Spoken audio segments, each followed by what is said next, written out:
Hello అందరికీ, welcome to vlogs of సంచారి. ఎలా ఉన్నారు అందరూ? నేను వచ్చేసి చాలా బాగున్నాను. ఫైనల్లీ నేను థర్డ్ ట్రైమిస్టర్లోకి వచ్చేసాను అనమాట. 7th మంత్లోకి స్టెప్ ఇన్ అయ్యాను.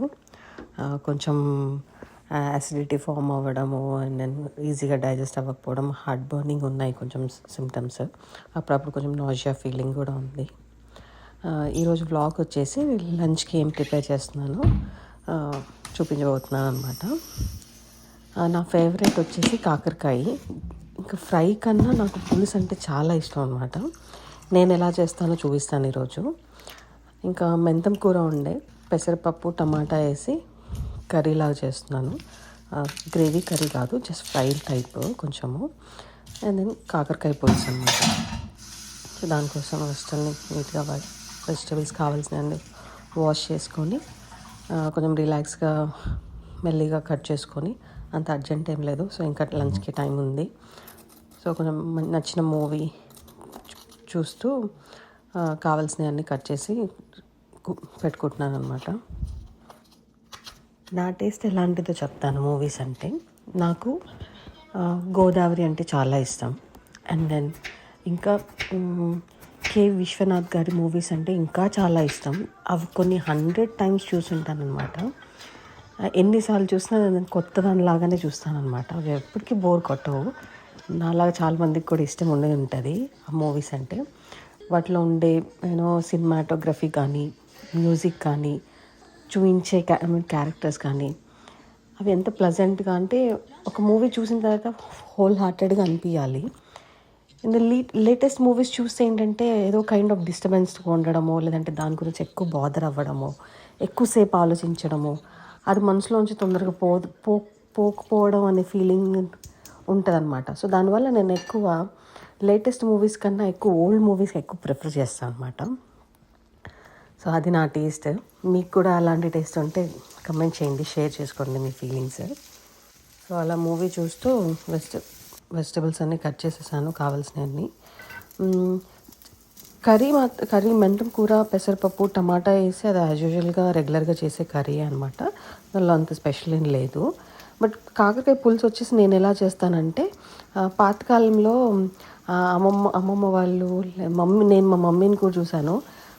చేపల పులుసు పెట్టేటప్పుడు ఆనియన్ని స్టవ్ పైన కాల్చడం కానీ, నిప్పుల పైన కాల్చి దాన్ని రోట్లో రుబ్బి ఒక పేస్ట్ తయారు చేసేవాళ్ళు అనమాట. ఆ పేస్టే ఆ చేపల పులుసుకి చాలా టేస్ట్ ఇస్తుంది అనమాట.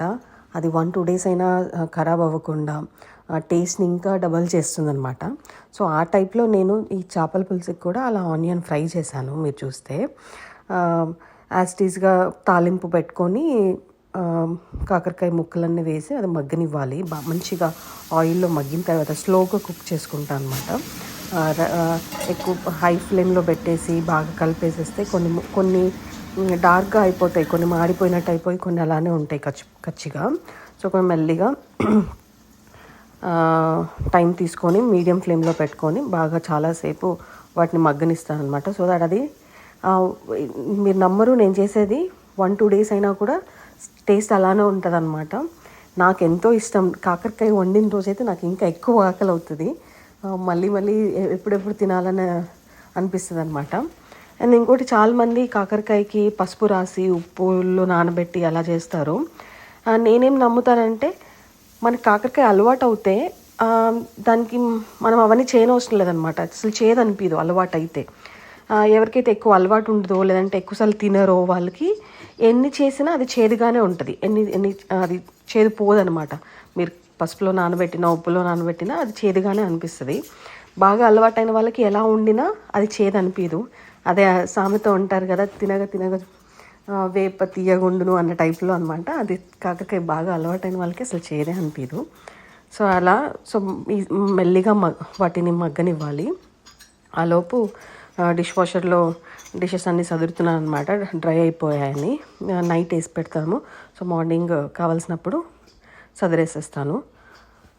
సో ఇప్పుడు అది చూస్తున్నారు కదా, బాగా మగ్గినాయి అనమాట.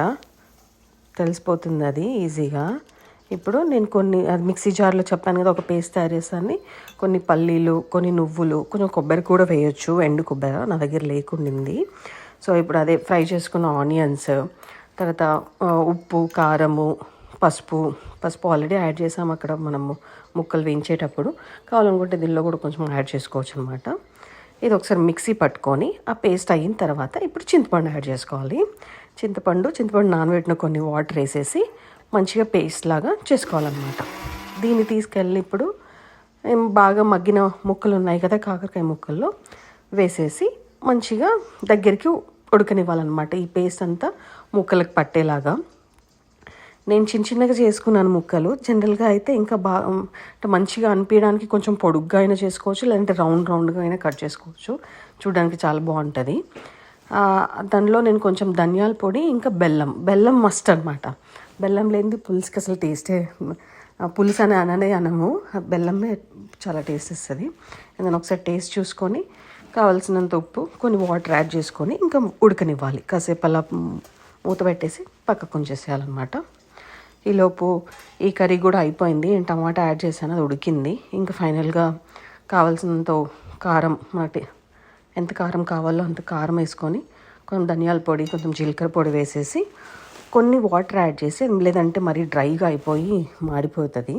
సో కొంచెం వాటర్ డ్రాప్స్ యాడ్ చేసేసి ఇంకొంచెం ఒక 5 minutes వదిలేస్తే సరిపోతుంది. ఇంక ఇది రెడీ.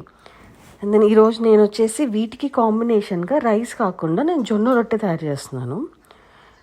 నేను చూసింది ఏంటంటే కెనడాలో అన్ని పిండిలు దొరుకుతాయి. జొన్న పిండి దొరుకుతుంది, రాగి పిండి దొరుకుతుంది, అండ్ దెన్ బాజ్రా దొరుకుతుంది, అన్నీ దొరుకుతాయి. కానీ అది ఎందుకు కొంచెం జిగురు ఉండదు అనమాట. ఇండియాలో ఉన్నంత జిగురు ఉండదు.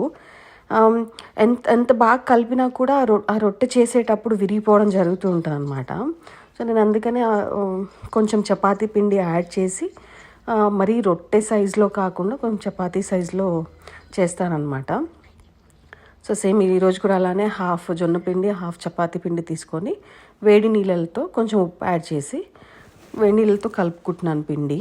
దీన్ని కొంచెం చపాతీ సైజ్గా చిన్నగా చేసుకుంటాను. మరి పెద్దగా చేస్తే అతుక్కుపోయి, ఏంటంటే ఇండియాలో ఏంటంటే కిచెన్ ప్లాట్ఫామ్ మీద కొంచెం గట్టి కొట్టిన ప్రాబ్లం ఉండదు. బట్ ఇక్కడ ఏంటంటే ఏది కొడితే ఎవరికి ఎక్కువ మేబీ కింద వాళ్ళకి డిస్టర్బెన్స్ అవ్వడమో, లేదంటే మనకే రీసౌండ్ రావడమో, సేఫ్ కాదేమో అని చెప్పేసి ఎక్కువ కొట్టడము చేయము.